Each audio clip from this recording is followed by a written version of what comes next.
डोंबिवलीतील उबाटा गटाचे उपनेते आणि ज्येष्ठ शिवसैनिक सदानंद तरवळ यांनी उबाटा गटाला अखेरचा जय महाराष्ट्र म्हणत मुख्यमंत्री एकनाथ शिंदे आणि कल्याण डोंबिवलीचे खासदार डॉक्टर श्रीकांत शिंदे यांच्या उपस्थितीमध्ये शिवसेनेमध्ये पक्ष प्रवेश केला। यावेळी त्यांच्यासह त्यांचा मुलगा अभिजित तरवळ आणि असंख्य शिवसैनिकांनी देखील हाती भगवा झेंडा घेऊन शिवसेनेमध्ये पक्ष प्रवेश केला। सदानंद तरवळ यांनी शिवसेनेचे डोंबिवली शहर प्रमुख म्हणून अनेक वर्ष काम देखील केलं होतं। त्यांनी शिवसेनेमध्ये उठाव झाला तेव्हाही त्यांनी उबाटा गटामध्येच कायम राहून प्रामाणिकपणे आपलं काम सुरू ठेवलं होतं। मात्र असं असूनही विधानसभा निवडणुकीत उबाटा गटाने पक्षाच्या बाहेरून आलेल्या दीपेश म्हात्रे यांना डोंबिवली विधानसभा मतदारसंघातून संधी दिल्यानं ते पक्ष नेतृत्वावर नाराज झाले होते।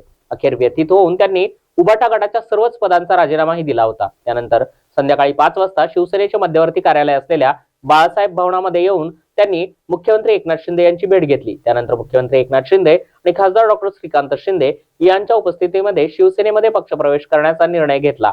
गेली अनेक वर्ष आपण चुकीच्या ठिकाणी चुकीच्या लोकांसोबत काम करत होतो, मात्र सच्चा शिवसैनिकांच्या पाठीशी ठामपणे आता उभे राहणार आहोत आणि मुख्यमंत्री एकनाथ शिंदे आणि खासदार डॉक्टर श्रीकांत शिंदे यांच्या नेतृत्वाखाली शिवसेनेमध्ये पक्षप्रवेश करून आता काम करण्याची संधी मिळत असल्याबद्दल आनंद आणि समाधान वाटत असल्याचं मत तरवळ यांनी यावेळी माध्यमांशी बोलताना व्यक्त केलं।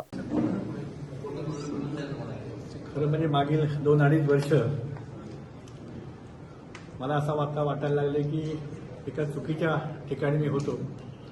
कारण गेले 44 वर्ष शिवसेनेमध्ये काम करत असताना बरेच वर्ष शिंदे साहेबांबरोबर डॉक्टरांबरोबर काम करत असताना सुद्धा एक पक्षाचं काम करत असताना म्हणून थांबलो। पण आता असं लक्षात आलंय की माझा तो निर्णय चुकला होता आणि त्या चुकलेल्या निर्णयाची दुरुस्ती करण्यासाठी म्हणून मी आज या शिंदे साहेबांबरोबर डॉक्टरांबरोबर या शिवसेनेमध्ये काम करायचं आम्ही सगळ्यांनी ठरवलंय।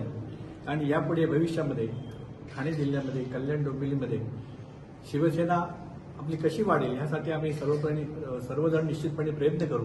मी या ठिकाणी श्री एकनाथ शिंदे साहेब आणि डॉक्टर श्रीकांत शिंदे यांचे आभार व्यक्त करतो।